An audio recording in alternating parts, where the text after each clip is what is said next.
Ladies and gentlemen, please welcome Joyce Hansen. With the air, like I don't care, baby, by the way. Because I'm happy. Clap along if you feel like a room without a roof. Because I'm happy. Clap along if you feel like happiness is the truth. Because I'm happy. Clap along if you know what happiness is to you. Because I'm happy. Clap along if you feel like that's what you want to do. By the way, that's my favorite song. So I didn't know they were going to play it. And I'm like hearing it, I'm like, oh my God, that's my favorite song. I'm talking to Janet, and I'm like, yahoo! So anyways, number one, good evening. I hope you are all enjoying the evening banquet. Are you enjoying it? Woo!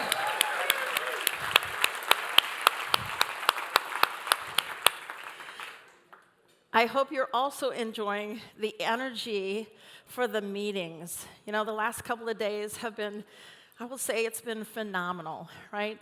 Phenomenal for regards to the collaboration across the industries. The fact that we had two companies on the stage and they even said, well, you know, we're competing. We get off the stage, we're competing, right? We're on the stage, we're collaborating and working together. I love that, you guys. That was like really memorable for me. So what I'd like to do is welcome you to the awards, right? That's what we're here for this evening. But what I'd also like to do is to ask a few individuals to join me on stage. So first I'd like to ask Carol Montandon to join me on stage.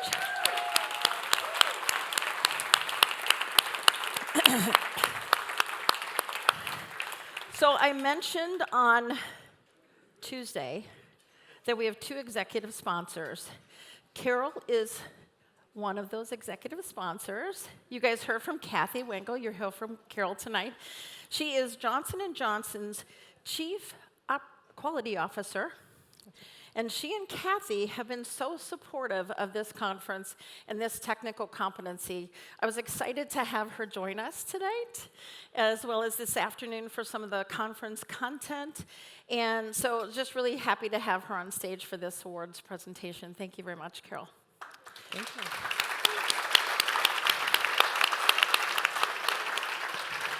I'd also like to ask to come to the stage Walt, Rosebrough.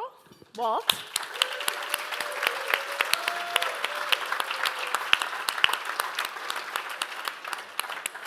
Walt is a member of the Industrial Advisory Board. I want you to know that he's one of the individuals that's been on the Industrial Advisory Board from the beginning of 2016. So I'd really like to let you know that he's been a great supporter of the KILMER Conference. He is the STERIS CEO Emeritus and Senior Advisor. So thank you very much, Walt, for joining us. Great to be here. Yeah. So, Carol, I'm actually going to ask you to start and talk a little bit about the background with regards to the KILMER Conference Awards. Okay, perfect. Thanks everyone for having me. I'm very happy to be here. And before I start, I have a question for you, Joyce. What? Next time we do this, maybe, can I have theme music as well? Yes! Come on. I want some theme music. All right, so thanks so much. It's really happy to be here, and I'm really happy to meet everyone. And this is a really important ceremony, recognizing the excellence that's in this room. So as many of you know, the KILMER Awards have been presented during KILMER conferences since 1976. I would like to say that was before I was born, but not quite. Not quite. These important industry awards have historically been recognized personal and organizational contributions in the science of microbiological quality and sterility assurance. Past recipients have been leaders in the development, advancement of terminal sterilization, aseptic processing, pioneers in infection prevention and infection control, and organizations that have made significant contributions to the training and development of the past and future leaders in this technical area. Many of these past leaders helped establish collaborations across multiple industries for the advancement in sterility assurance. Unfortunately, 2 of these leaders have passed away in the past 18 months. And today we also want to remember them and their extraordinary legacy. First, Carl Brook was an innovative thought leader at the US FDA. His efforts helped support the acceptance of sterilization validation and the elimination of product sterility testing following terminal sterilization. He served as a planetary quarantine scientist with NASA and as a chief... See? Who didn't want to be an astronaut at some point in their life, right? As well as the chief of the bacteriology branch, as well as deputy director of the Office of Device Evaluation for the FDA. His work with NASA was one of the first crossover industry links between planetary protection and the medical device manufacturing. And secondly, John Masefield was an innovative thought leader in radiation processing. He was part of the development of the first industrial cobalt-60 irradiator in North America, used to sterilize medical devices. John was a true pioneer in gamma irradiation sterilization and the contract sterilization industry. Please join me in remembering these gentlemen.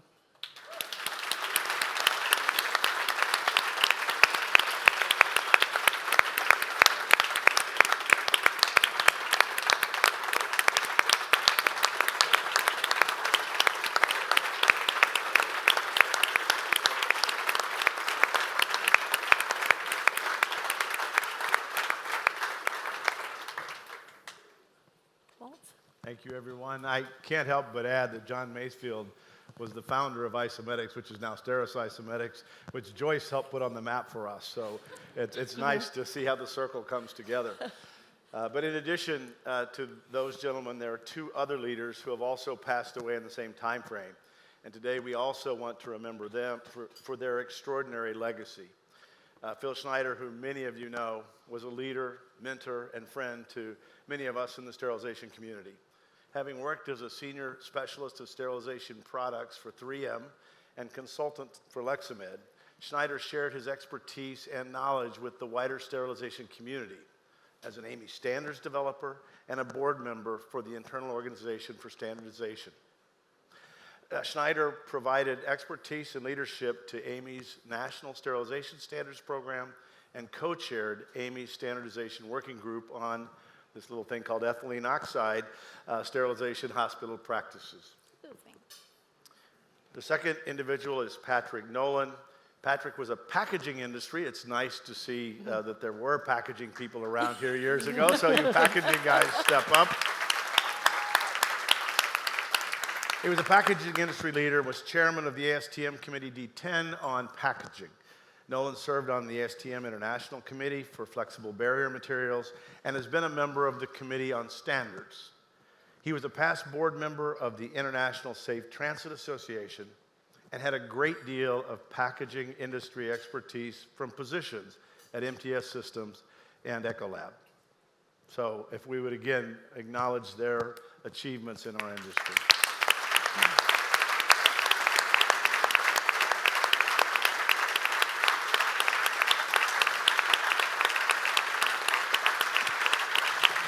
There we go. Very nice. Very nice.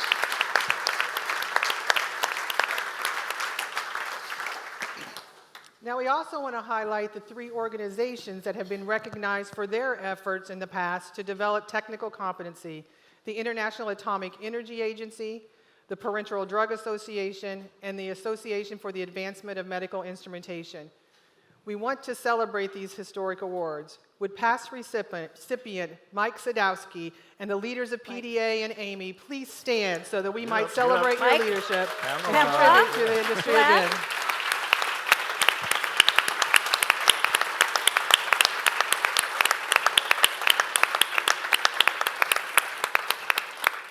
Thank you for helping me recognize these past KILMER Award recipients for all their contributions.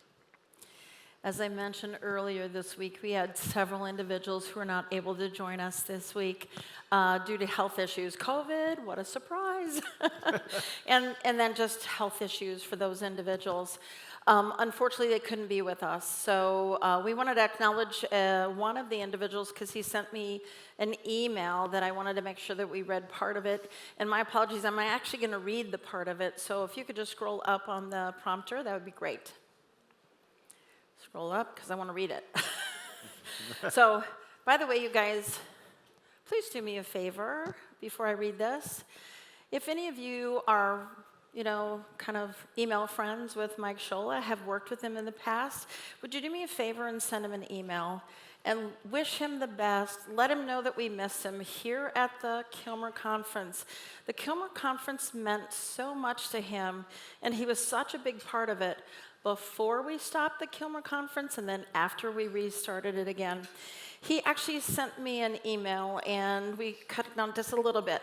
But I wanted to read you that part of his email because it meant so much to me, and I know it would mean a lot to him if we were to read this.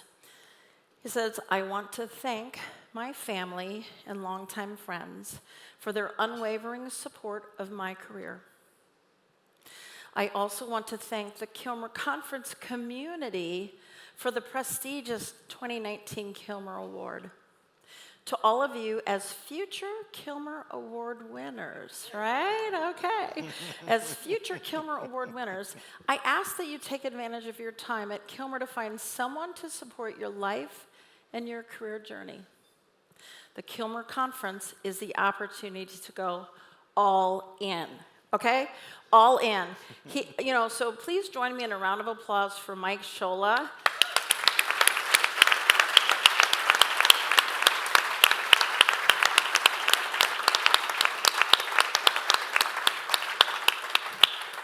So the next little bit of the evening is to actually have an individual come and speak to us, right? It's my honor to introduce to you tonight one of the thought leaders about a topic that we, the Industrial Advisory Board, thought would be kind of fun, which is something that we all need, right? We're all extremely happy with regards to what we're doing here today, but we want to become happier. And Mr. Ben-Shahar, you guys got a book we gave you all a book in your little bags, so he's here to talk to us. Tal has, for about a decade, really led a group called the Happiness Project. And recently his program was expanded to actually go into having a master's program on happiness at the Centenary University in New Jersey. Tal's a professor and a writer in the areas of positive psychology and leadership, and author of several books. His most recent book, published in 2021, is entitled Happier No Matter What. Like I said, each of you got a copy of it, and I hope that you take some time after Tal's presentation to focus on happiness, resilience, and hope and purpose for the future. The book was acclaimed to show how even when everything is going wrong, that's what we've been dealing with for the last 2 years, he's here to bring life to his unique perspective on how we can build that resilience in the face of adversity. Please join me in welcoming to the stage Tal Ben-Shahar.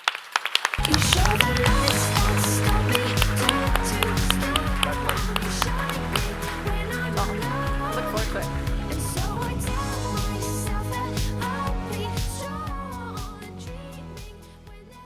Wow, good evening. It's such an honor to be here. I must say what I've been feeling since the minute I landed in this hotel is such a strong sense of meaning and purpose, and to be speaking to you is a true honor. But there is one thing that I'm a little bit concerned about. I just need to get it off my chest, and then we'll get right into the happiness stuff. I'm a little bit concerned about the time. It's late, you've been sitting for a long time, you've been through many presentations today, many of you are jet-lagged. Sleep may be an issue. This reminds me of a professor who comes to class one day, and suddenly he notices that one of his students has fallen asleep. It happens. So the professor calls the student who was sitting right next to the sleeping beauty and says to him, "Excuse me, do you mind waking up your friend?" To which the student responds, "Professor, with all due respect, you put him to sleep, you wake him up." But, but I promise that I will not wake you up. You can sleep away, because sleep is important for happiness. And it's not always easy being happy.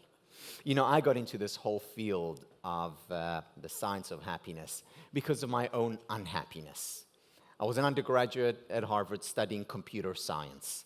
And I found myself in my sophomore year, my second year, doing very well academically, doing very well in athletics. I played professional squash, doing quite well socially, and yet being very unhappy. And it didn't make sense to me, because when I looked at my life from the outside, things looked great, you know, checked the boxes. But from the inside, it didn't feel that way. And I remember waking up one very cold Boston morning, going to my academic advisor and telling her that I'm switching majors. And she said, "What to?" And I said, "Well, I'm leaving computer science, moving over to philosophy and psychology." And she said, "Why?" And I said, "Because I have two questions. First question, why aren't I happy? Second question, how can I become happier?" And it's with these two questions that I then went on to get my undergraduate degree in philosophy and psychology, then across the Atlantic to the other Cambridge to study education, and then back to Harvard for my PhD, all the time focusing on how can I help myself, individuals, couples, organizations, and nations increase levels of well-being. And what I want to do today is share with you some of what I've learned over the past 30 years or so, but unfortunately I'm going to have to be very brief, because Joyce told me just before coming on stage that she wants you out of this room by midnight. So, brief. So, before we even go into increasing levels of happiness, what is happiness? There are about 8 billion definitions of the concept, most of them valid, but we need to start somewhere. The definition that I have found most useful and helpful, most operational, is one that was introduced in 1902 by none other than Helen Keller. Helen Keller, who led a deprived, difficult, challenging life, blind, deaf, still found happiness and joy in her existence. And here is what she wrote. "To me, the only satisfactory definition of happiness is wholeness." So taking Helen Keller, her understanding of happiness in her wonderful book on optimism, happiness is about whole person, looking at the whole person, well-being. Or, in a word, it's about whole being. So happiness is not just about, having fun or smiling or positive thinking. Happiness includes having fun. It also includes going through struggles. It includes a sense of meaning and purpose, which we'll talk about. It also very much includes physical well-being, as well as spiritual, as well as intellectual well-being. These are all components of a person. And therefore, there are components of happiness, leading a life of whole being. Now, there are many benefits to increasing our whole being, our happiness.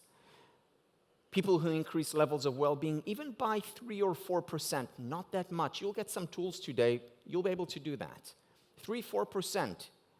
Productivity goes up in organizations. Creativity, innovation grows significantly. Teamwork improves significantly. Relationships in general, in fact, become better.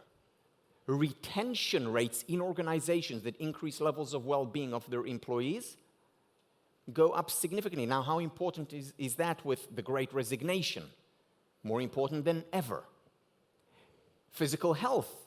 Mind, body are connected. We are whole. Physical health improves when we become happier. Our immune system strengthens. We actually live longer. In other words, happiness as whole being is a good investment. For the individual, for the manager, the leader, for the organization, for the family, for schools. And I'll talk about a lot of research over the next, before midnight. But you know, if I were giving this presentation 2 years ago, or just over 2 years ago, it would have been easier. Because, we all want to be happier, and it's a good thing, and we get all these benefits. But what we have gone through over the past 2 years has been rough. What's the role of the science of happiness during these times? Should we even be concerned with it? One of my friends at the beginning of the pandemic said to me, Tal, shouldn't we quarantine happiness, at least for a while? And my answer to that is no, that in fact, the science of happiness is more important than ever. Why? I want to introduce you to a concept that I was introduced to just before the pandemic. This is a concept by Nassim Taleb. Nassim Taleb, a professor at NYU, before that from Lebanon originally. Nassim Taleb introduced the idea, the concept of anti-fragility. Anti-fragility, the opposite of fragility. I've come to call anti-fragility resilience 2.0. Why? Because today, in order to be cool, you need a 2.0 after something. So resilience 2.0, what is it?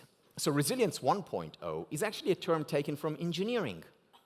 It's about certain material that you put pressure on, and if it's resilient, it goes back to its original form. So you squish a piece of rubber. If it's resilient, when you let go, it goes back to where it was before. Or a ball, you drop it. If it's resilient, it bounces back up. That's why we talk about people who are resilient, they bounce back. So that's resilience 1.0. Resilience 2.0, anti-fragility, takes that a step further. You put pressure on certain material. If it's resilient, it goes back. If it's anti-fragile, it actually grows bigger, stronger, better than what it was before. A ball, you drop it. If it's resilient, it bounces back up. Resilience 2.0, anti-fragility, it bounces back higher as a result of the pressure, stress, the opposite of fragility. Now, it turns out that there are anti-fragile systems all around us and within us. Let me give you a few examples. Our muscular system. You go to the gym and you put pressure, stress on your muscles. What happens as a result? You go once, twice, 50 times. As a result of that pressure and stress, you actually grow stronger, bigger, healthier. Our muscles are an anti-fragile system. You think, in fact, about our entire physiological system. How do vaccines work? They put certain pressure on our system, challenge it, and as a result, our system actually grows stronger, healthier, better able to deal with future challenges. That's anti-fragility. Not just on the physiological level, we also find it on the psychological level. So I want to do a quick, very simple experiment with you. This is what I do in my psychology classes. Now, granted, in my psychology classes, most students are psychology majors. Not all, but most. And I always ask them this question, which I'm going to ask you. Please put your hand up if you know what PTSD is. Put your hand up if you know what PTSD is. Good. PTSD, post-traumatic stress disorder. Great. Second question for you. Please put your hand up if you know what PTG is.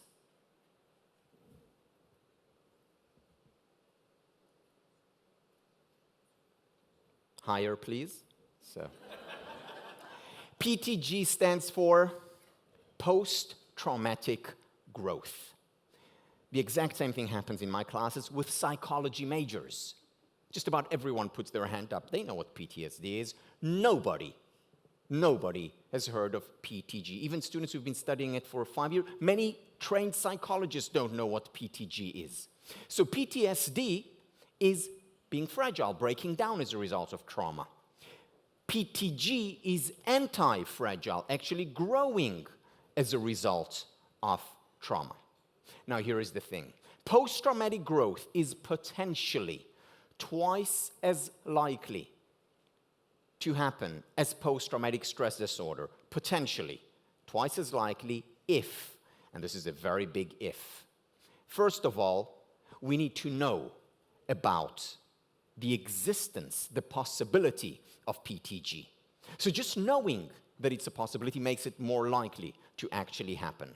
Most people don't know about it, and therefore the potential for anti-fragility is lost on many. Second, there are certain conditions that we can put in place in order to significantly increase, not guarantee, not possible, but significantly increase the likelihood of post-traumatic growth, of anti-fragility. Most people don't know that anti-fragility is possible, or post-traumatic growth. Most people certainly don't know what conditions to put in place. And therefore, millions of people around the world, many organizations around the world, fail to fulfill their potential following hardships, difficulties, challenges, extreme conditions, traumas. They fail to fulfill their potential for growth and development, for bouncing back higher. Now, I'm not romanticizing trauma. It's harsh, it's difficult, I don't wish it on anyone. But traumas, or certainly hardships, difficulties, challenges happen. Our world has just gone through 2 years of a global trauma. It happened. And the question is, so what can we do about it? You know the saying, so things happen for the best? I must say, I don't necessarily buy that. But here is what I do buy. While things don't necessarily happen for the best, we can choose to make the best of things that happen. While things don't necessarily happen for the best, we can choose to make the best of things that happen. Knowing about anti-fragility, knowing what conditions we can put in place, does not say that the trauma, the hardship, the tragedy that came as a result of the trauma is a good thing. It's not for the best, but it happened. What can we do about it? And this is why the science of happiness is so important, especially during difficult times. It's so important because it can give us the tools to significantly increase the likelihood that we will grow stronger, healthier, better. And this is what your work is about. And since happiness is about whole being, whole person well-being, it's so very much connected to everything that happens within the realm of healthcare. So what can we do? What are these conditions? Please think about them in the context of your work and in your personal lives, because these things apply to a 10-year-old kid or to a 20-year-old relationship. Think about them in the context of your personal and your professional life. The first condition for anti-fragility is what I've come to call the permission to be human. I first thought of this idea during the first year when I taught a class at Harvard. This was back in 2004. That year I had 8 students. 2 of them dropped out, which left me with a broken ego. And I remember having lunch one day in one of the undergraduate dorms when a student who wasn't in my class comes over and he says, Tal, may I join you for lunch? And I said, sure. He sits down, we chat, and then he says to me, Tal, I hear you're teaching a class on happiness. And I said, yeah, that's right, positive psychology. And he said, you know, my roommates are taking your class. There were 2 of the 6, so I really had to be nice to him now. And then he said to me the following, he said, but you know, Tal, now that you're teaching this class, you've got to be careful. And I said, what? He said, Tal, you've got to watch out. And I said, why? And he said, because if I see you unhappy, I'll tell my roommates. And I actually used that in class when I addressed my students, all 6 of them. And I said, you know, the last thing in the world that I want you to think is that I'm always happy. Or that you, by the end of the semester, will experience a constant high. There are only 2 kinds of people who do not experience painful emotions, such as sadness, or anger, or envy, or frustration, or anxiety. 2 kinds of people who do not experience painful emotions. The first kind of people who don't experience painful emotions are the psychopaths. Yeah. Second kind of people who don't experience painful emotions are dead, exactly. So if you experience painful emotions at times, it's actually a good sign. It means you're not a psychopath and you're alive. A good place to start. We can build on that.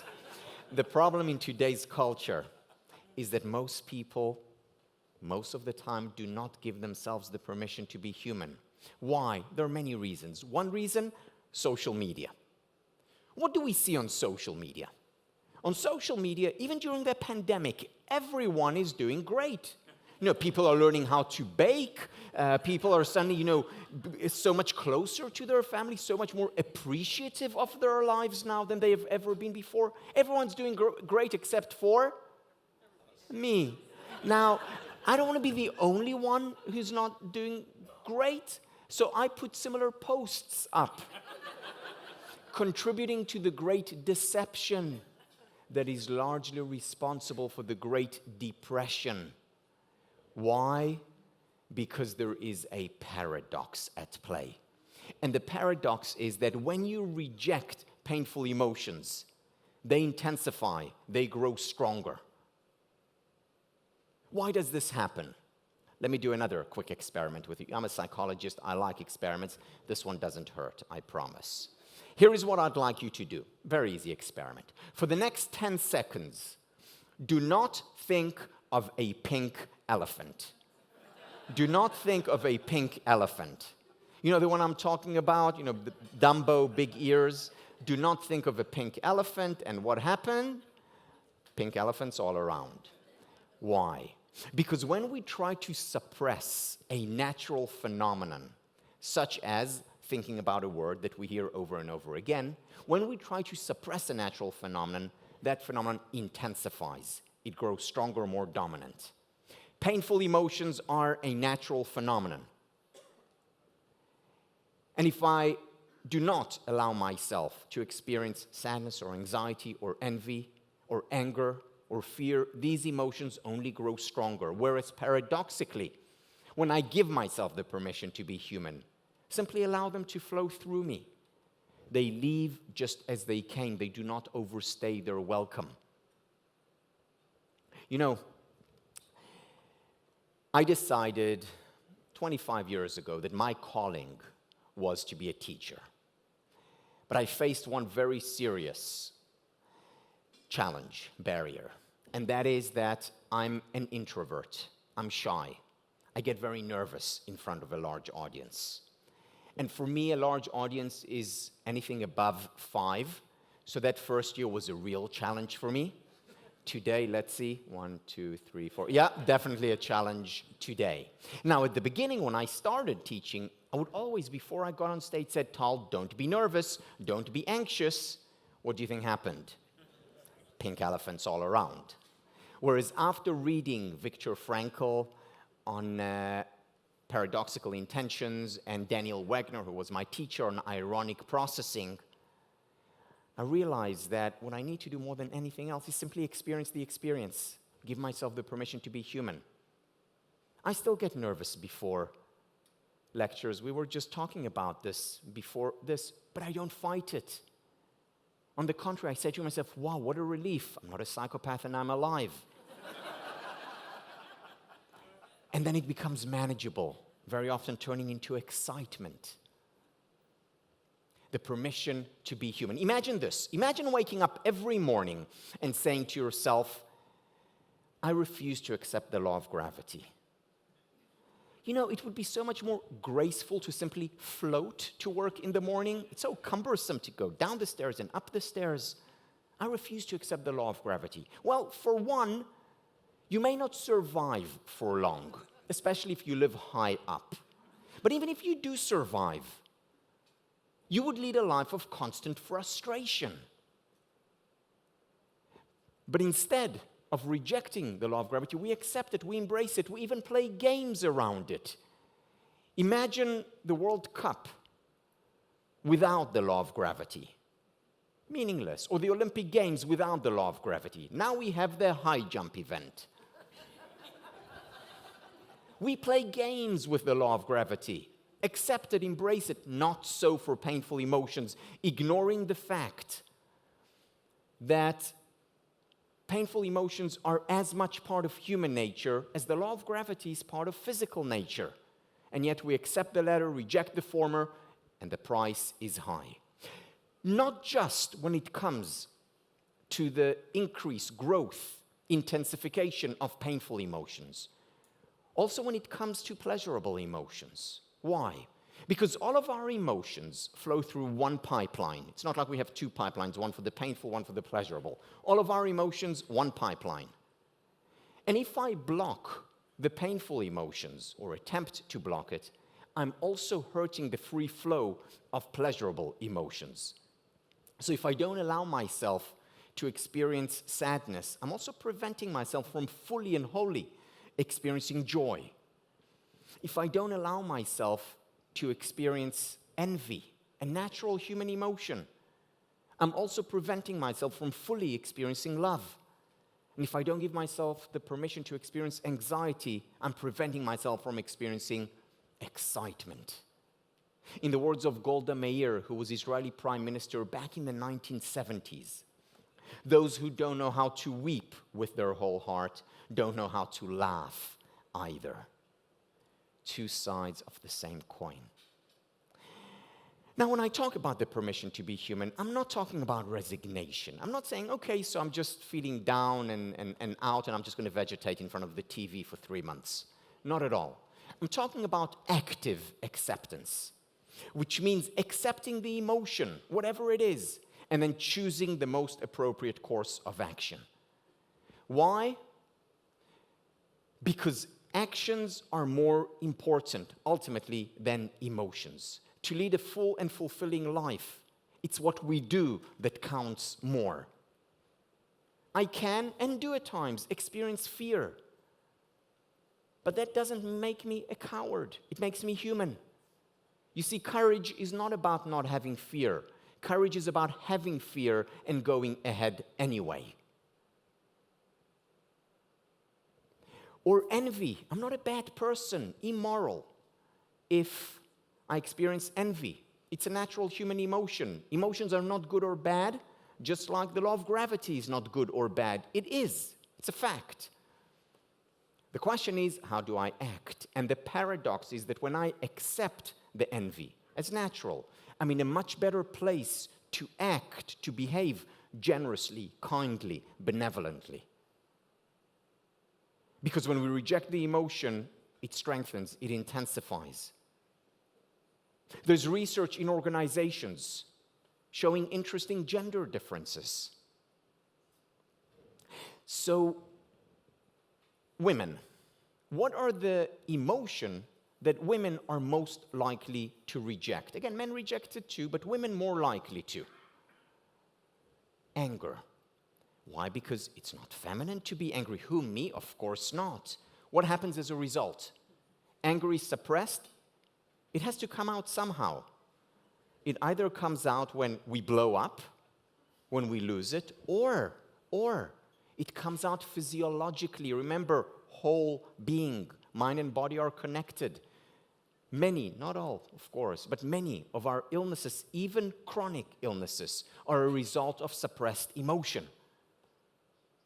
Men, what is the emotion that men are most likely? Again, women reject it too, but men more likely to. Fear. Anxiety. Why? Because I'm a man. I'm a manager man. Me anxious, scared? Of course not. What happens? It has to come out somehow, by controlling behavior and very often physiologically. One of the main causes of backache is suppressed emotion. For men more than women, but for both genders. So how do we express rather than suppress emotions? One way is through tears. There's actually research showing that when we cry, we release oxytocin, the love hormone, which makes us feel all good and fuzzy and mushy inside. We also release opiates, naturally occurring drugs that calm us. How brilliant is our nature? Another way of expressing rather than suppressing emotion is by talking about it. You know, we go to a therapist, 15 minutes later we come out and we feel so much better. All we did was we talked. We expressed rather than suppressed. Or having a good talk with our best friend can go a long way. Or by writing. There's a lot of research on journaling by Penny Baker from the University of Texas, Laura King, Missouri, showing the benefits of writing cross-culturally. So they did this in the US, they did it in Europe, they did it in Mexico, they did it in Japan. An opportunity to express rather than suppress emotions. The permission to be human is the first pillar of an anti-fragile life. And in many ways, the first step towards happiness is allowing in unhappiness. I want to move on to a second pillar of anti-fragility. And this one has to do with a pandemic, but not the pandemic that we're all thinking about, but one that long preceded it. Stress. Let me give you a few interesting factoids about stress. 94% of college students in the United States, where I teach, 94% are stressed and overwhelmed by everything that they have to do. I don't know what the other 6% is on. Europe is fast catching up. The Chinese government, pre-pandemic, came out with the following declaration. It said, we need to take better care of the rising stress levels in our child and adult population. Why did the Chinese government talk about it? Because a lot of that stress was translated into increased levels of suicides. The Australian government, around the same time as the Chinese government, came out with a similar declaration. We need to take better care of the rising stress levels in our schools and our organizations. The Australian government. Anyone here from Australia? Tell me, what do Australians have to be stressed about?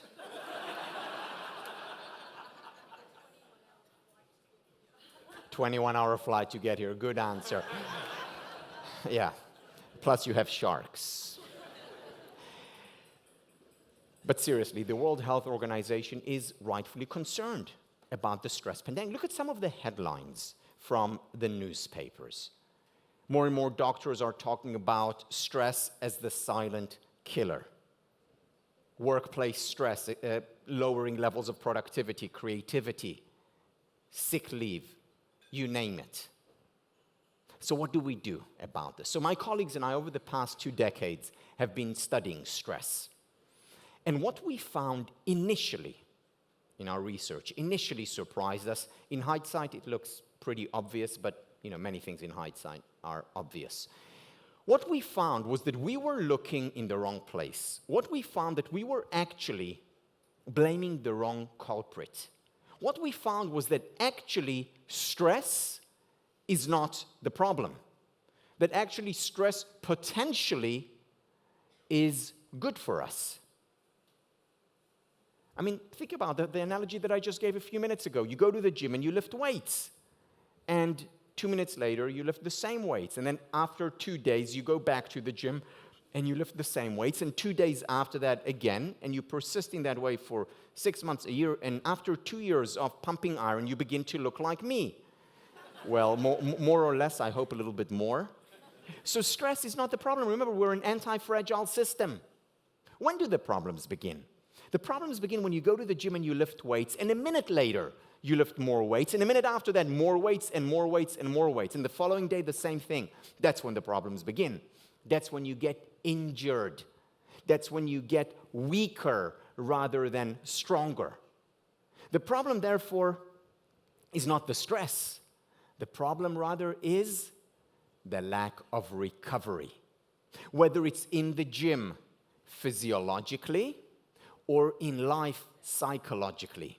You see, what healthy, happy, and successful people do is they experience stress just like everyone else does. And they punctuate their crazy, busy lives with periods of recovery, with islands of sanity. And they recover on multiple levels, micro, mid, and macro. On the micro level, here are a few examples that I hope you will take to heart and implement if you're not already doing so. So on the micro level, taking 15 minutes every 2 hours or so, 15 minutes to go for a walk or to have lunch with friends, but lunch not when your phone is on and you're doing work at the same time. That's not recovery, that's more stress. Or have a cup of coffee or meditate if that's your thing. Whatever it is, taking 15 minutes off. Or exercising in general. You know that there is research showing that regular physical exercise, that's 30 minutes, 3 times a week, not that much. 30 minutes of aerobic exercise 3 times a week has the same effect on our psychological well-being as our most powerful psychiatric medication. In fact, it works in the same way. It releases norepinephrine, serotonin, dopamine. More and more psychiatrists are calling exercise the wonder drug of psychiatry. Now, does this mean we can throw out our psychiatric medication? Of course not. There are some people who are helped by psychiatric medications whose lives were saved by it, where exercise would not have helped, or vice versa. But what we need to certainly take to heart and mind is that exercise is a powerful, very powerful intervention. 30 minutes, 3 times a week. It could be walking, it could be jogging, it could be swimming, it could be playing ball, CrossFit, whatever. Or it could be, what do you think is the most effective for mental health, most effective form of physical exercise?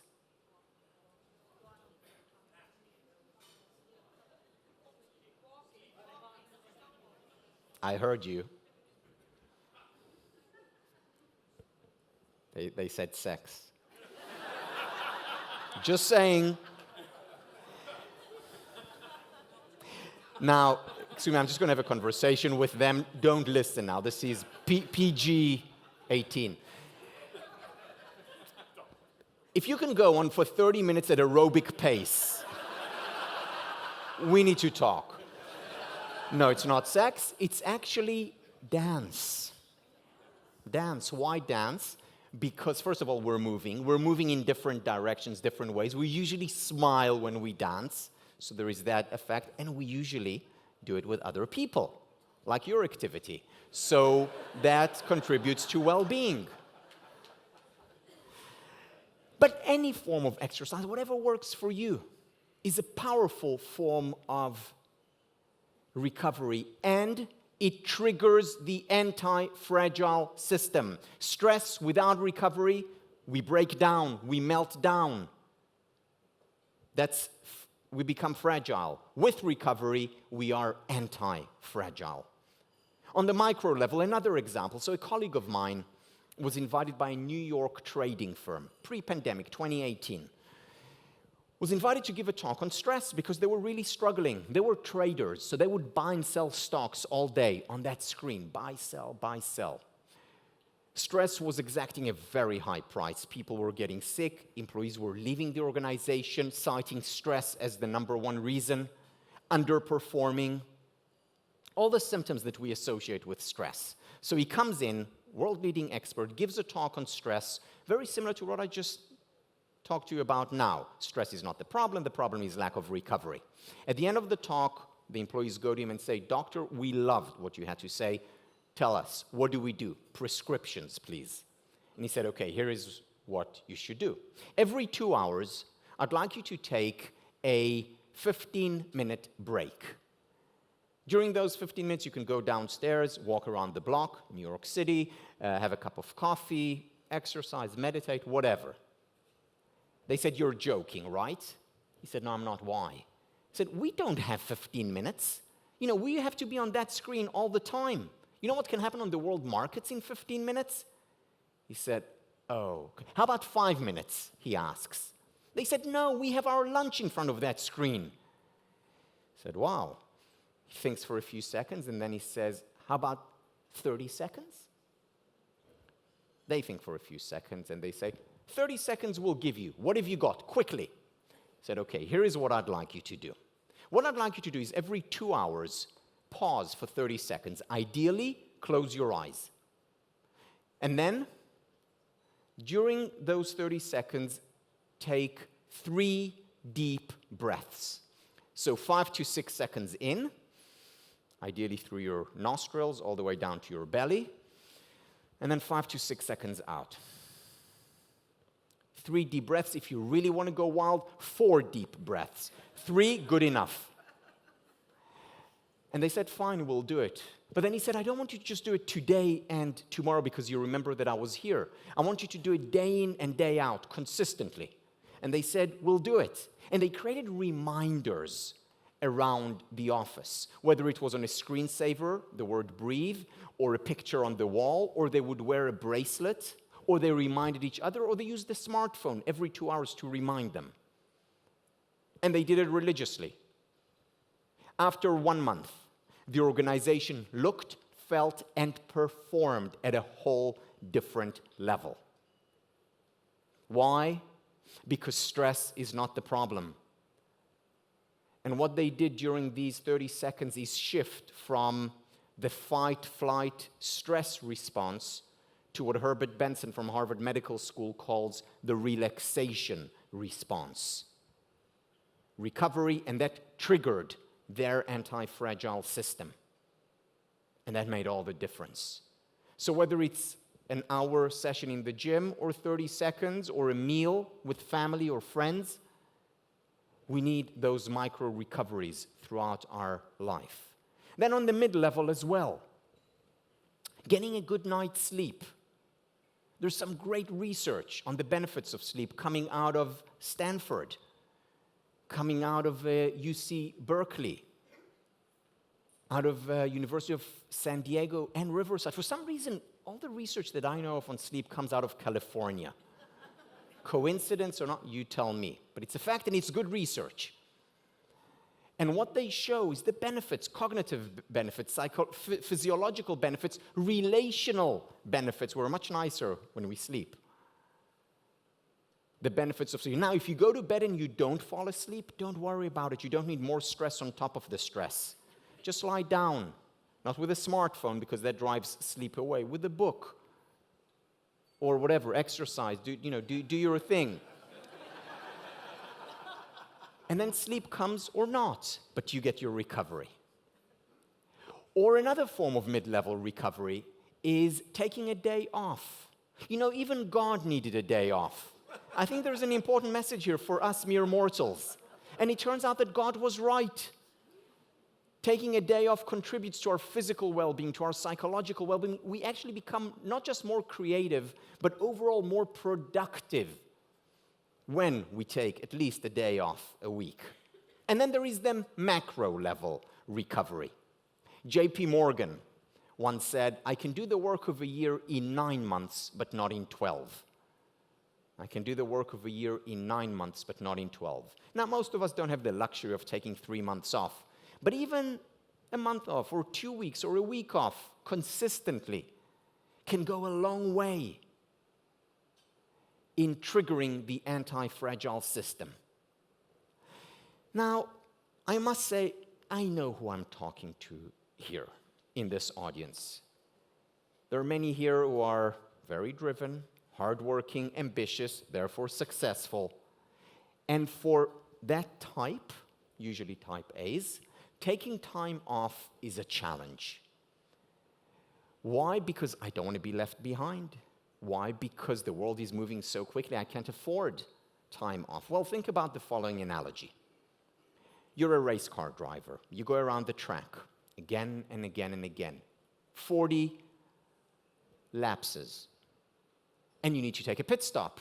But you say, I don't want to do it. I don't want to slow down. So you continue beyond the 40 lapses. What happens? One of two things. Either you run out of fuel or your wheels, your tires blow up. It's called breakdown. It's called meltdown. It's called burnout, which millions, and I'm not exaggerating, billions of people around the world are struggling with. Not because of the stress, wrong culprit, because of the lack of recovery.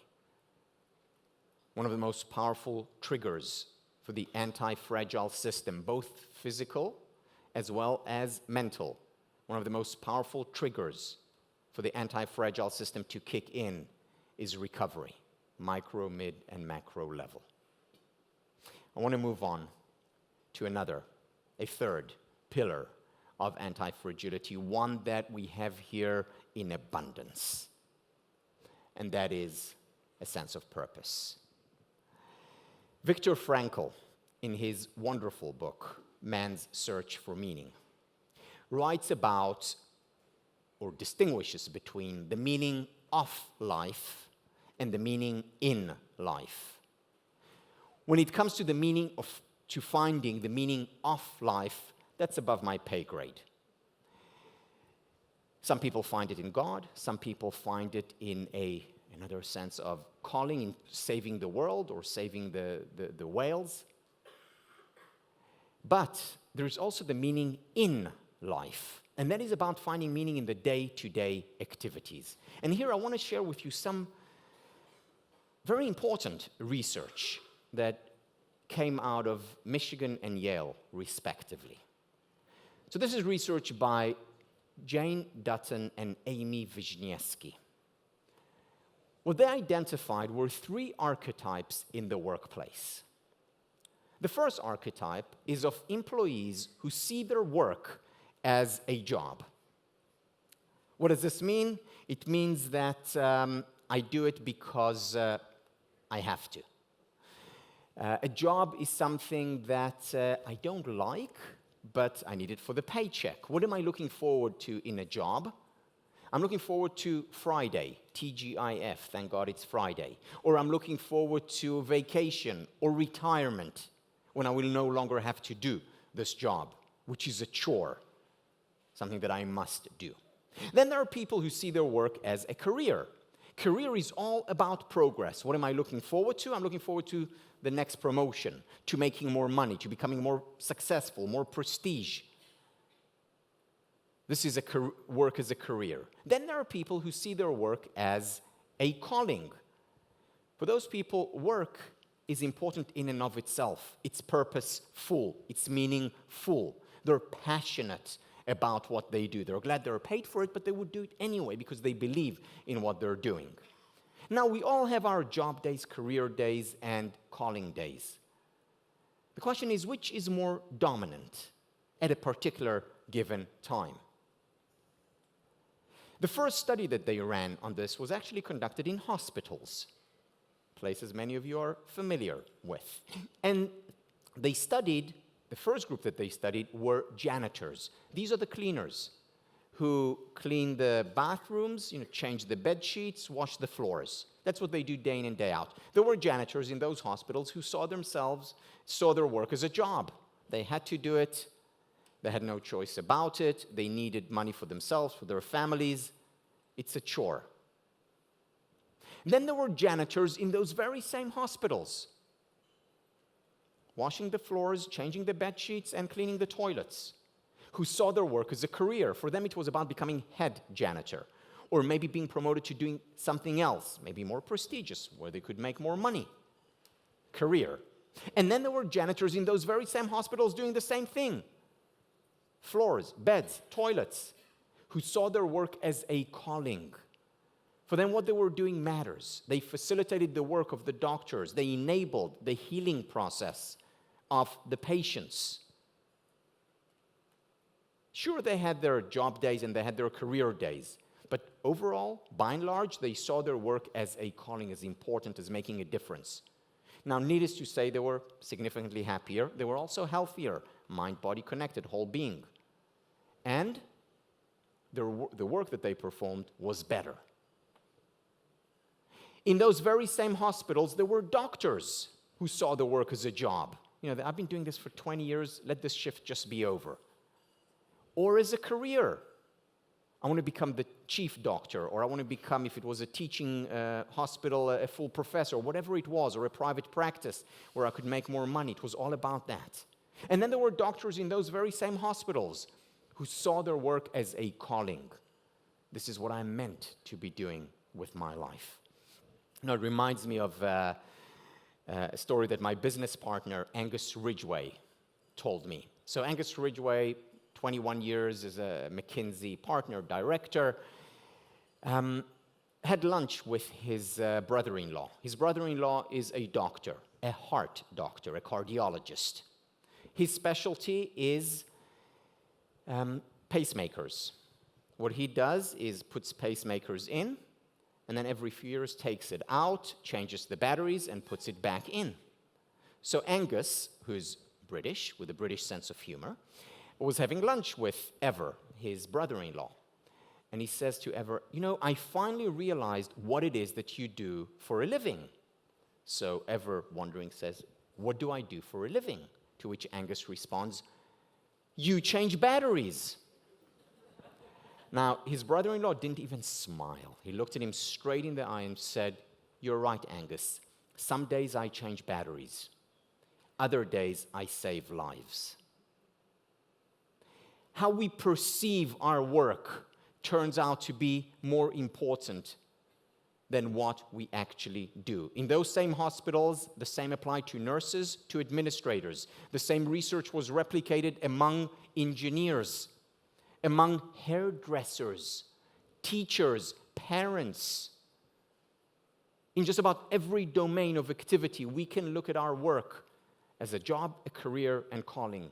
Now, for you, the work that you do day in and day out, it's actually easier, not easy, but easier to see your work as a calling. You can actually point to the fact that you're saving lives. You're making lives better. At the same time, we need reminders. We need to remind ourselves at times that what we do matters.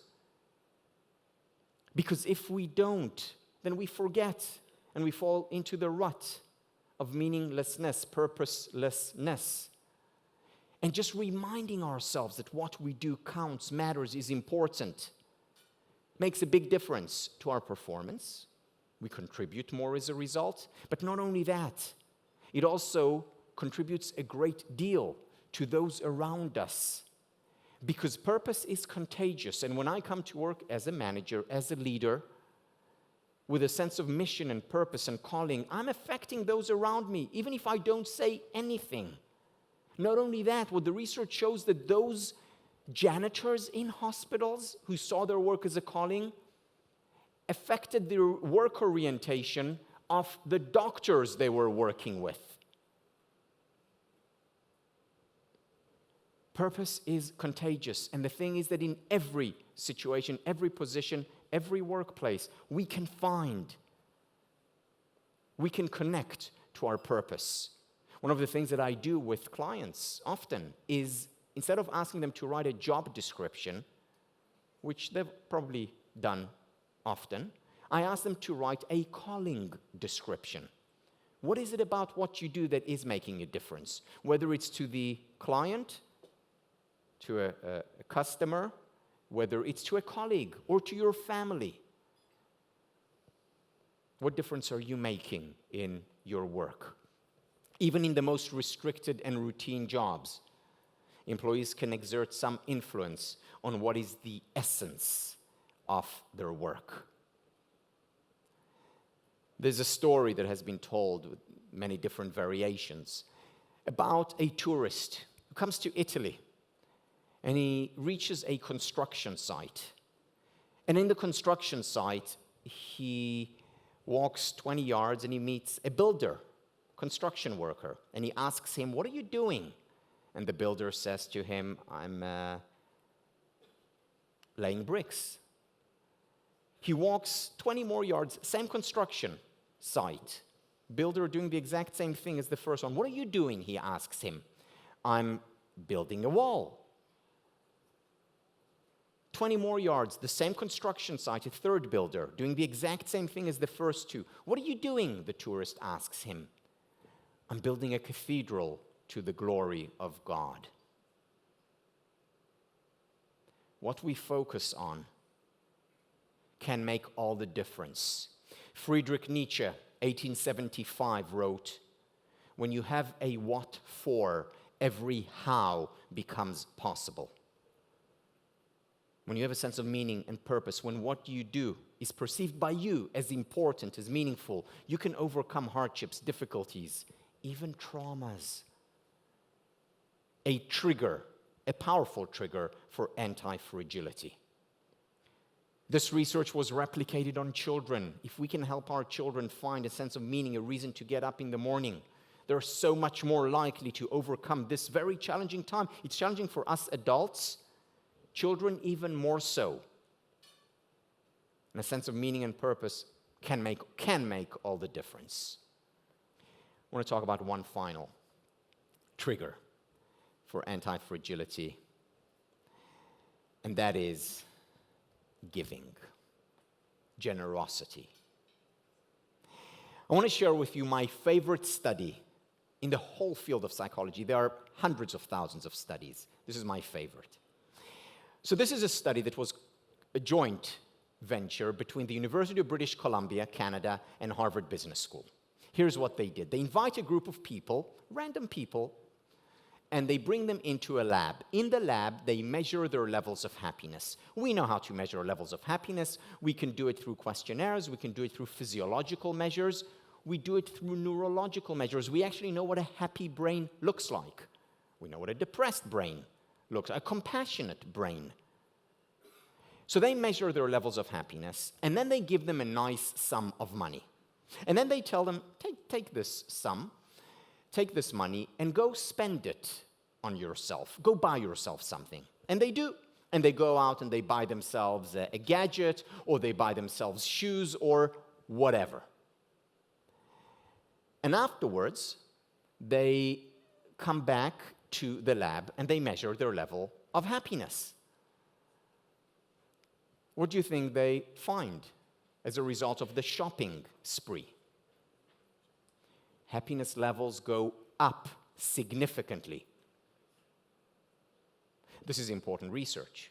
This is the first time in recorded history that we have scientific evidence for Carrie Bradshaw's claim from Sex and the City that buying shoes makes you happier.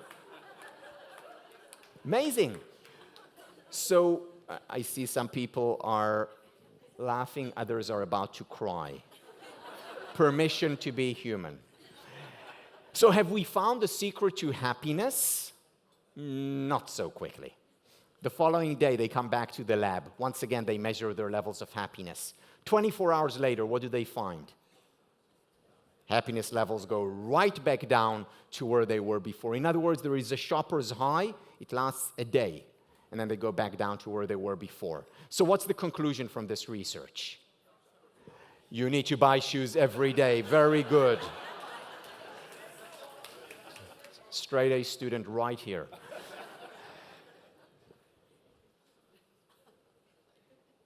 There's still hope. Part 2 of the same study. Another group of people come into the lab. Once again, they measure their levels of happiness. Once again, they give them the exact same amount of money. Once again, they tell them, go spend this money. Only this time, they say, go spend it on someone else. And they do. And they go and they buy homeless people meals. Or they donate it to their favorite charity. Or they buy their partner shoes. Whatever it is, as long as you spend it on someone else.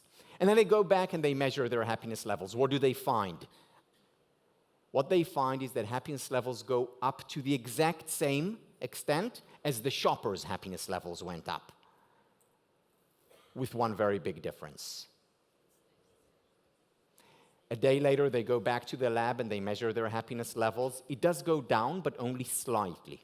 It's still significantly higher than base level.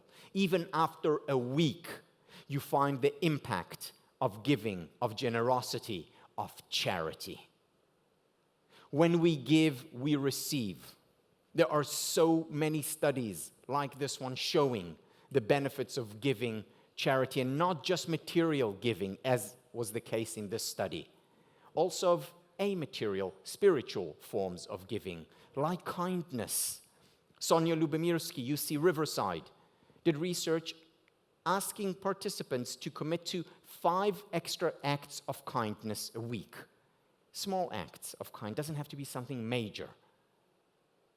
Those who did it, whether young or old, benefited a great deal from it psychologically and physiologically.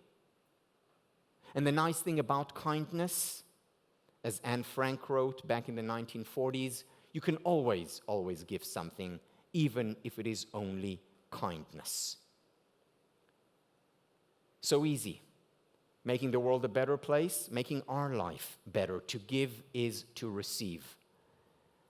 I want to talk to you about another specific case of kindness, which is especially relevant for leaders, and there are many leaders in this room. So I want to take you back to 1970s. Robert Greenleaf, one of the greatest organizational psychologists, was looking for the holy grail, so to speak, of extraordinary leadership. Extraordinary leadership, the kind of leadership we need in extraordinary times.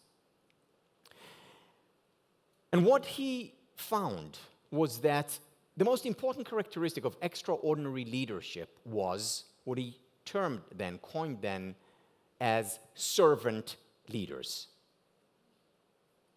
Servant leadership, the most important characteristic of extraordinary leaders needed in extraordinary times. And he went all the way back to religious leaders, then political leaders, and business leaders. So going back to the Bible, Moses.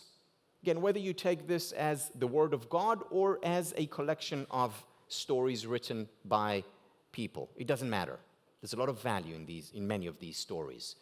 The story of Moses. When did God choose Moses to lead his people from slavery to freedom? When God saw Moses run after a lamb that ran away from the flock, and God said, just as Moses served his flock, he will serve my people. Fast forward to the Christian Bible. What did Jesus come to earth to do? To serve humanity. Fast forward 20th century. Nelson Mandela spends 27 years on Robben Island, much of it in solitary confinement. He had some time to think about what he would say if he ever came out. So he comes out, 27 years. All the cameras are on him. The people of South Africa are looking at him, hopeful. What does he say to those cameras, to those people? I am your servant. Anita Roddick, founder of The Body Shop, in her book, Business as Unusual, I assigned her book in my class on leadership. The whole book is about service. Servant leadership to her employees, her customers, the environment, the world. What servant leaders in organizations do is they take the traditional organizational chart where you have the CEO or the directors at the top, then middle managers, then employees, and they flip it upside down so that they're at the bottom serving. So there's been a lot of research done on servant leadership, initially by Robert Greenleaf, then by Ken Blanchard and others. What's the number one characteristic of servant leaders? Number one characteristic of servant leaders, it's not how charismatic they are. It's not how eloquent they are. It's not how brilliant they are. Yeah, all these things are important. They're great to have. They're nowhere near the most important thing for servant leaders, for extraordinary leaders to have. Number one, most important characteristic is their ability to listen. You know, there is another symbolic element in the story of Moses. When God tells Moses, I want you to lead my people, the first thing that Moses says is, I can't. I don't want to do it. Why? because I stutter, because I have a speech impediment, which he did. And yet God chooses him. That's very symbolic. Doesn't matter how eloquent you are, how brilliant you speak.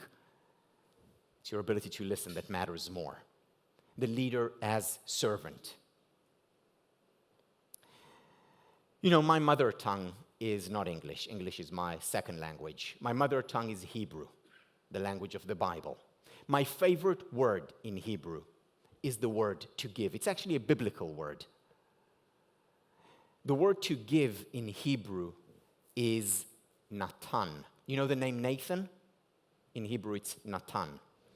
This is how you would spell it in Hebrew letters and in Roman letters. Do you notice anything peculiar about that word? Exactly. It's a palindrome. It's symmetrical, left to right, right to left. That's no coincidence. There's a great deal of wisdom in many of the ancient languages. Today we have the research to show just how right that is. To give is to receive.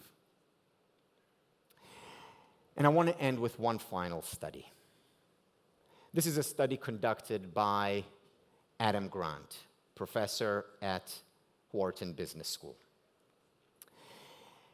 Adam Grant and his colleagues divided employees in organizations, people in the community, once again into three archetypes: the givers, the takers, and the matchers. Givers are the nice ones. We like them. They give, they are generous, they're charitable, they listen, they help, they contribute. We like them. Takers are all about me, me, me. Who do they take from? Those willing to give. And then there are the matchers. Matchers are all about fairness. They're all about quid pro quo. You gave me 5, I'll give you 5 back.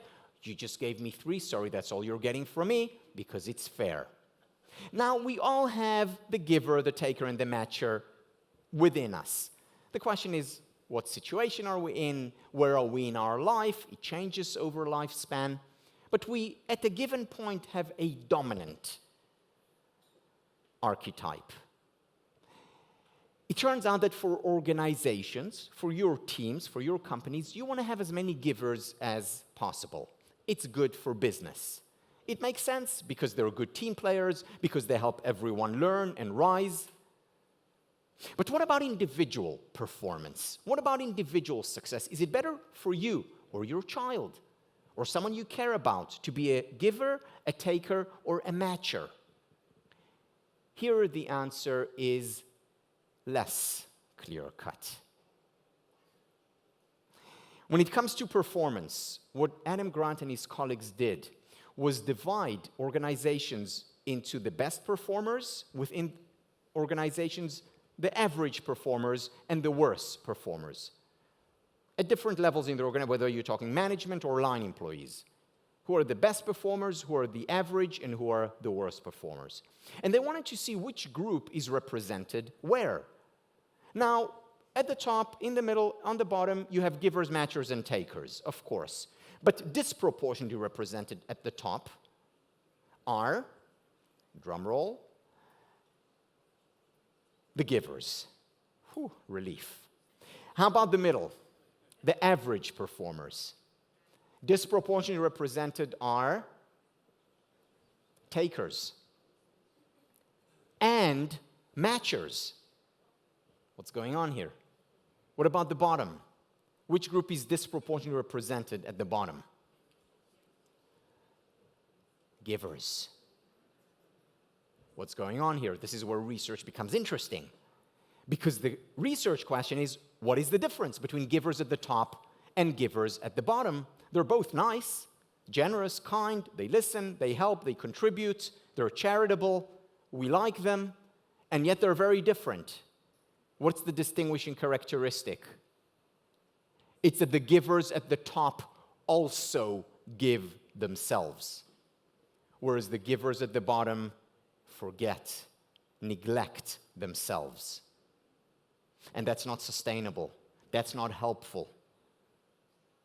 In other words, the givers at the top would say, yeah, I'll be with you, I'll help you. But first, let me just clear my desk or finish the project I'm working on. In other words, they set boundaries also on their needs.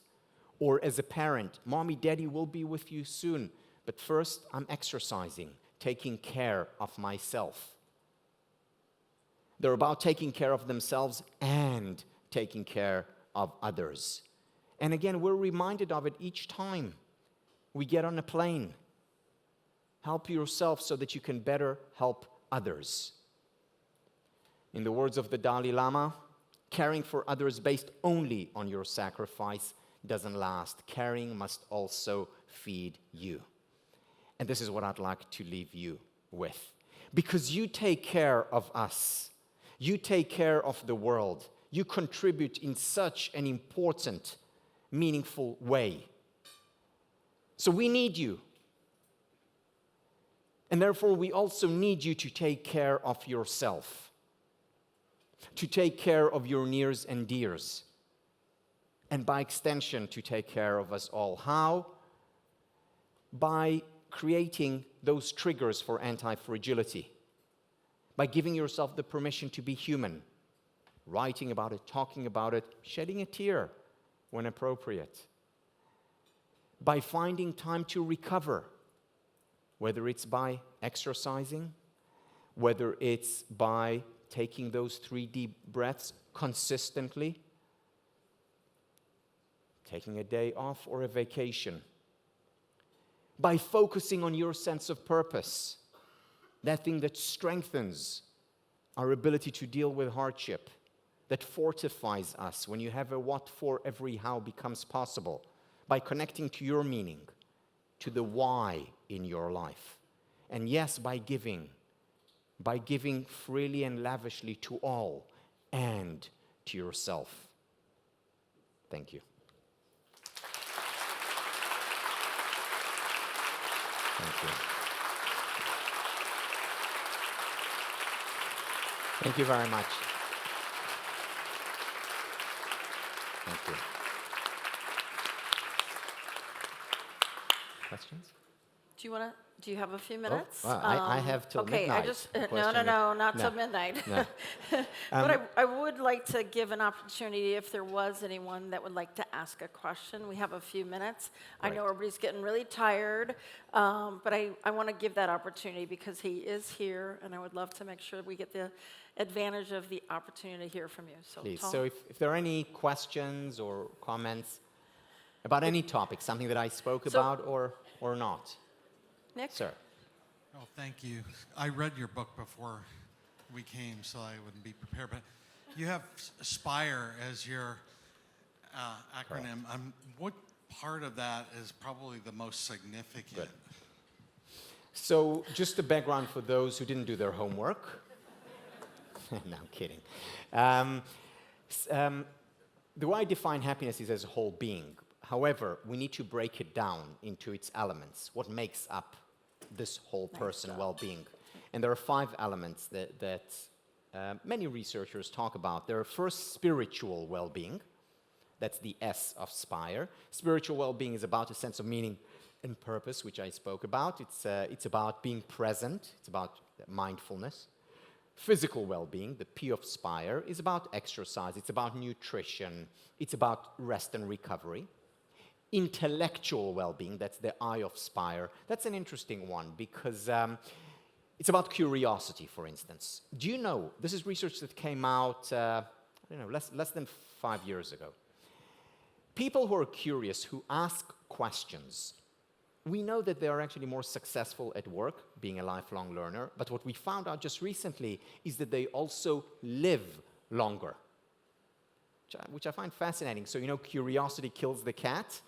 It actually helps us live longer. So that's intellectual well-being, learning, growing. Then there is relational well-being, the R of SPIRE. Number 1 predictor of happiness, quality time we spend with people we care about and who care about us. Opportunities for kindness, generosity. And E is emotional well-being. And that's about permission to be human. That's also about gratitude, which is a very important, of course, intervention. So, which one is most important? The answer is, and I know I'm going to disappoint you now, it depends. And what does it depend on? It depends on what you connect to most at any given moment. You know, for me, very high up is intellectual well-being, which is why I went, you know, and I chose a career as an academic where I get, you know, to read all the time and to learn all the time. You know, for someone else, it could be physical well-being, and that's why they choose to train, you know, to be an athlete or to, you know, to do a triathlon. So which is most important to you? Now, all are important. So even if intellectual well-being is very important to me, I still need to pay very close attention to my relational well-being. You need them all, but you don't need them all the time. And this is the important message that I hope you come out with today. We don't need to do it all to a great degree. Even 30 seconds of deep breathing every 2 hours can go a long way. Even if you decide to start an exercise regime or you decide to keep a journal once a week, these are small changes that can make a big difference if you carry them out consistently. The key is consistency in carrying out. So choose the one that's most important for you, and yet don't neglect all the others. And find some time, not a lot of time, but some time to cater to each one of those human needs.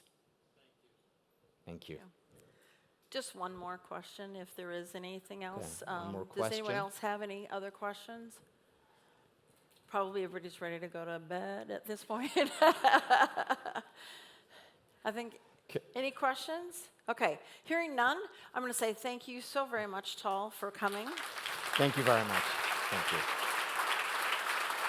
Thank you so Thank you, very much. Joyce. It was fabulous. Thank you. So thank you, Tal, for joining us tonight to discuss how we can build resilience in the face of adversity. With the pandemic, you know, we talked earlier, it's like just been so wonderful to get together face to face. That's, I don't know about you guys, it's made me happier, right? So it's just a way to make us remember to be happy. And happier, as Tal reminds me, is what we need to strive for is not just happy, but happier than we are. That's that resilience, right? So thank you very much. I really appreciate that. What I'd like to do now is to bring back to the stage Carol Montandon and Walt Rosebrough.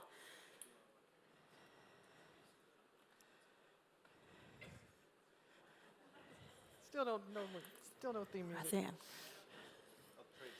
All right, sounds good. All right. Which side do you want to be on, Walt? It doesn't make any difference. Okay. Oh, I'm going to stand on this side because I know you need to be on that side, Carol. I just remembered because I was like, okay, what side do they have? Which of these? Which By the ball? way- Which ball is under the coins? By the way, you guys, it's like they look so similar, and I couldn't remember which side was which. It's like, Carol, you need to be on this side. I'm on this side. I have a very important role. You'll understand in a minute. Okay. Yes. Okay. Good. Walt. Well, it's time to talk about the KILMER Award. And this year we've simplified the criteria a bit. You'll see it up on the screen. You can read it faster than I can read it to you, so we're not going to do that. Yes. But I do want to say we shortened it, which actually widened it to allow for recognition of a wider variety of individuals and organizations that have contributed to this wonderful field of science that we live in, and to include all of the industries that we serve. During the past 2 KILMER conferences, we have been making up for recognitions because you remember there was about a 13-year gap in time, so we gave out a number of recognitions. This year we will be awarding 2 KILMER Awards because we intend to stay more frequent. The first KILMER Award and winner has spent the bulk of her career helping to combat patient infections that develop while processing or reprocessing reusable medical devices in hospital settings. She worked for Diagnostics Manitoba, and that means half the room now knows who she is, for over 20 years, and was the medical director for clinical microbiology. She was also a principal investigator at St. Boniface Research Center for over 25 years. She's currently semi-retired, you know, that game we all play when we get about my age. but has been but I don't think she's ever going to really retire, not really, but has been a professor in the Department of Medical Microbiology, University of Manitoba. Over the past 30 years or so, her primary area of research has been related to hospital-acquired infections, specifically related to improving reprocessing of complex medical devices and monitoring cleaning and disinfection in healthcare environments to reduce the risk of infection transmission. She has authored over 150 publications, has received many awards teaching medical students, has received the Distinguished Microbiologist Award from the Canadian College of Microbiologists and the Research Innovation Award from the University of Manitoba, among many others. Many of us in this industry, particularly the device folks who do things like reprocessing, as well as the regulatory agency, particularly the FDA, have worked with her to learn and provide education around cleaning and disinfection. She has always been enthusiastic about providing the necessary environmental health education and is seen as a positive and proactive expert around the world. If there is a czarina of biofilms, I should say, if there is a czarina of stamping out biofilms on medical devices, she is certainly the one. I am pleased to welcome to the stage our first 2022 KILMER Award winner, Dr. Michelle Alpha.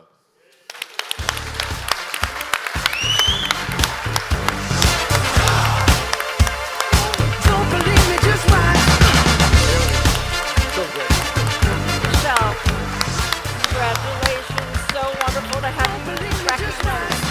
Don't believe me, just watch. Don't believe me, just watch. Don't believe me, just watch. Don't pick it up.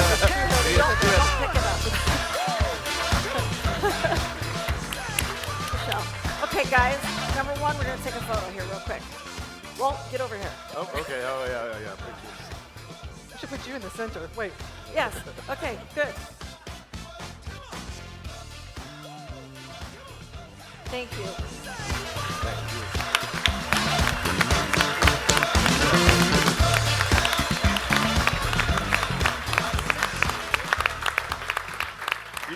You can't read this from where you Nope. are, but Michelle is receiving this for outstanding personal contributions to combat patient infections that develop from processing reusable medical devices in hospital settings.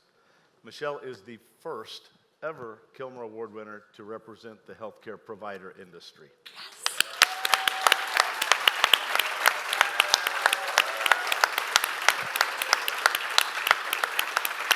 So, Michelle, the reason I said don't hold it is it weighs about 30 pounds or 40 pounds, okay?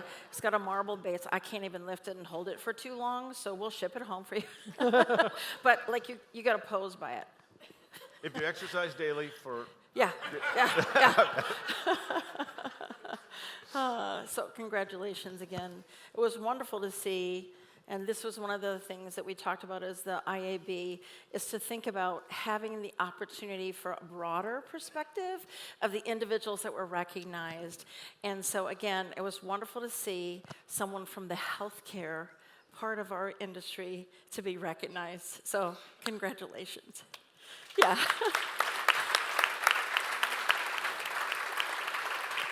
Oh, Nick? It's your work. Okay. I was going to give you a mic, but okay. You can do it.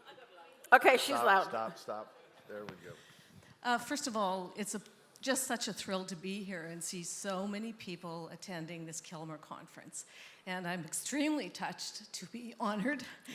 I can't help but thank Joyce, because I can remember way back when you came up with the vision of manufacturing companies working together, publishing and expediting progress in our field. And I think we owe Joyce and the people that are up here as well a huge applause, because this has been the best KILMER conference I've been to, and it's a marvelous thing to see industry working together. So please join me in thanking them for having this conference. And the very last thing I want to say is I'm extremely humbled, and I want to thank KILMER Conference organizers and the people that nominated me. And I will stop talking because I'm going to start to cry. Thank you.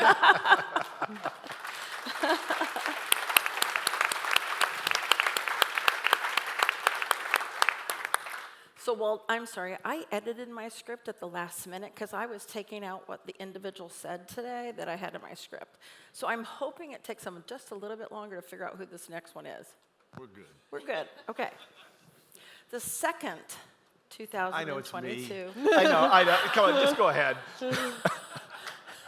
Well, we did actually throw in a last minute one last time that the members of the IIB knew, but not that one person. But anyways, okay. The second 2022 KILMER Award recipient has been a longtime member of the pharmaceutical industry.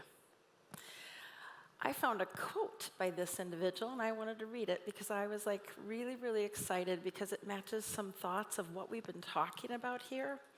You should never stop learning and always be intrigued by something new to improve the industry and yourself. You need to give your input and point of view, and also listen to different views from your peers. Because of this, okay, so you get a little bit, right? He has authored over 130 publications, co-editor, co-author for 12 books and over 19 book chapters, and he has 30 patents related to the biopharmaceutical process equipment. This award recipient actually spoke at the 2019 KILMER conference, and one of the memorable things he said that I walked away with it, and now you'll probably figure this out because he was on stage and he said it again. In order to actually accomplish and move forward, we need to have 3 legs of the stool.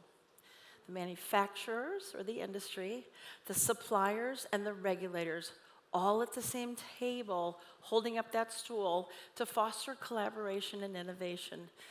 I remember that from a very long time ago and just made such a huge impact on my thought process as well.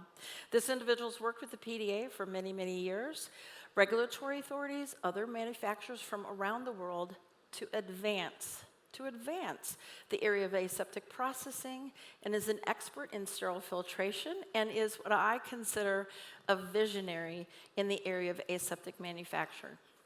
Please welcome to the stage our next 2022 KILMER Conference Award winner, Mike Jornitz. Mike?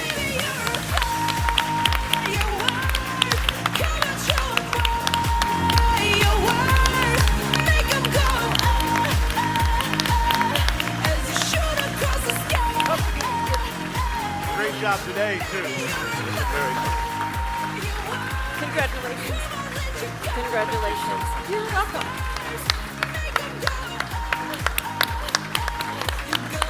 How we go? Come sit here.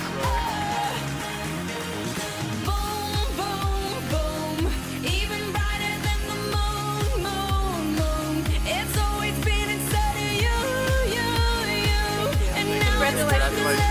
So again, Well deserved. Mike is receiving this award for outstanding personal contributions. I wanted you to hear this, right?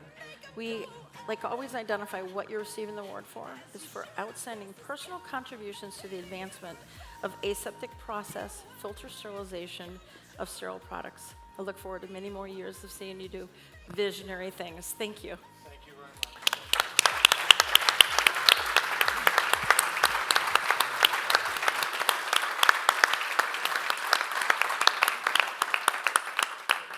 So Joyce, Carol and I were at the table, and we were watching you, and we realized. Oh, when I was dancing? I realized what pressure that you have been under the last several bits, and I just feel like you need some time off.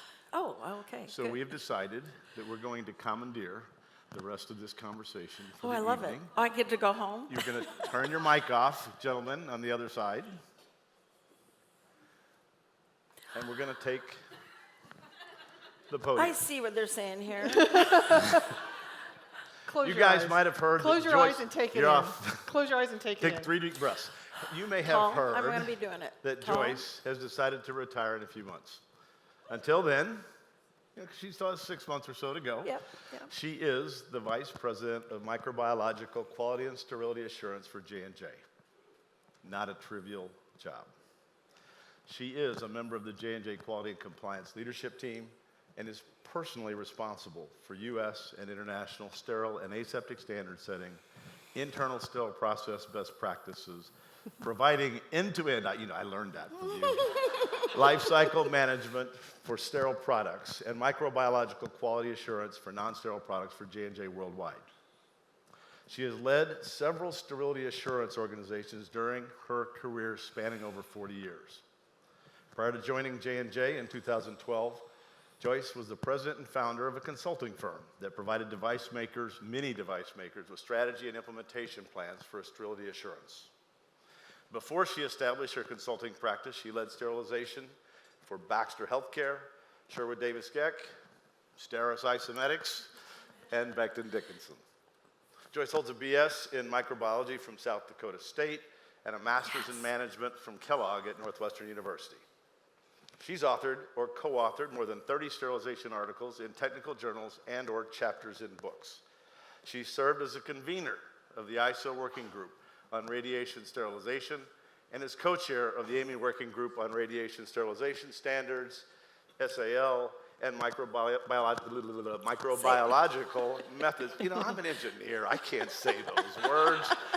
She received the 2001 award for outstanding contributions to radiation processing and the 2008 AMI Standards Developer Award. In my opinion, and the opinion of the committee, more than any single person, she has worked hard to bring back the KILMER Conference to help share knowledge and encourage industry collaboration. More than any person, she has brought back the KILMER Conference to help share knowledge and encourage industry collaboration. And as you all well know, she has been the host of the recently resurrected KILMER Conferences. It is absolutely fitting to celebrate her career tonight. Thank you. Thank you. Thank you very much. Thank you. Now I'm going to cry with you, Michelle. Thank you very much.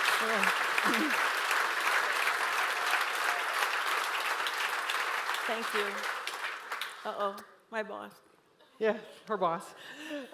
You've all heard about her technical accomplishments. I really want to talk about Joyce as a person. So, we all know she's recognized for her expertise in quality and compliance and sterility assurance, and rightfully so, right? But she's so much more than that. Hold my hand. Thank Her you. specialty areas go beyond the technical expertise in the field. And today I want to highlight another part of her legacy, the human aspect. If you ask anyone who has had the opportunity to work with Joyce to describe her in a word, this is what you'll hear. To Joyce, her colleagues are more than colleagues. They are her lifetime friends. She is known to be a great aunt to her nephews and nieces, but her family extends way beyond the blood relatives. She is known not to turn off her phone at night in case someone needs her. She will go out of her way to visit and care for anyone in need because of her colleagues and her extended family. As she embarks on this new stage of her life, and hopefully takes some time to embark on many exciting travels, I want to thank her personally for all of her contributions to Johnson & Johnson, the healthcare industry, but most importantly, the human qualities that make her an irreplaceable member of our team. But she's not going anywhere yet, right? Literally or figuratively. And although she has decided to retire in 2023, her legacy will transcend her immediate presence, and I'm sure she will continue contributing to industry with her immense wealth of knowledge from a different platform. On behalf of everyone here and the thousands of people that you have personally and professionally impacted throughout your career, we want to recognize you with this KILMER Award for your invaluable contributions to the industry, to the KILMER Conference, and for the human qualities that make you a very special member of our community. please stand and join me. Continue stand and join me in celebrating our third, which she knew nothing about. I didn't know So that. I lied about 2022 two. I lied about two. It's okay. KILMER Award recipient, lie about this. Joyce Hansen.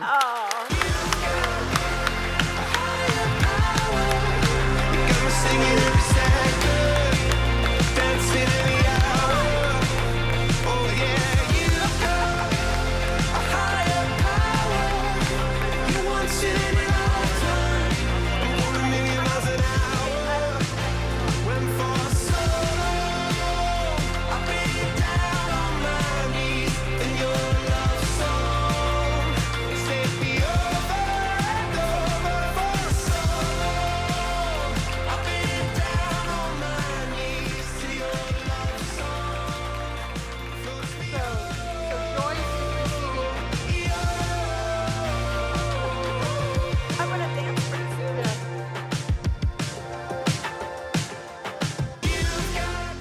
So Joyce is receiving this award for outstanding contributions to science, practice, education, regulation, and standardization of microbiological quality for medical device, pharmaceutical, and healthcare consumer industries. Thank you. Thank you. You surprised me. Oh, very much. Both of you guys surprised me. Thank you. I'm going to be really brief because I know everybody's really tired. And I'm with Michelle. I'm going to cry in a few minutes. KILMER Conference has meant a lot to me. Many of you have heard me talk about KILMER. And the reason why I wanted to bring it back is, for me, about that passion we bring to what we do each and every day. It's about infection prevention and how we need so many people to help us to provide infection prevention for our patients, customers, and consumers. That's what drives me each and every day.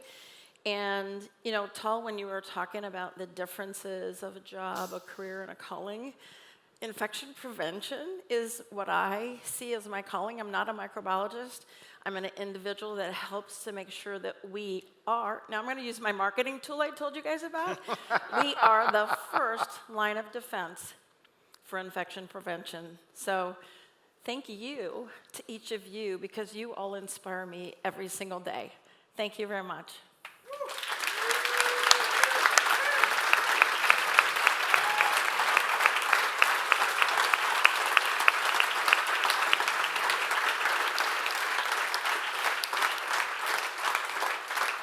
So we want to thank each of the 290 some odd of you tonight for attending the awards banquet. We hope you enjoyed the presentation and will be happier as a result. And every person in this room was selected to be here, either by your firm, by other people in the industry. This is a room of winners, not 2 winners or 3 winners, as it turns out to be. But this is a room of winners, and I hope you go back feeling that way and take that to your companies and to this wonderful industry we work in. We will see you tomorrow. Thank you.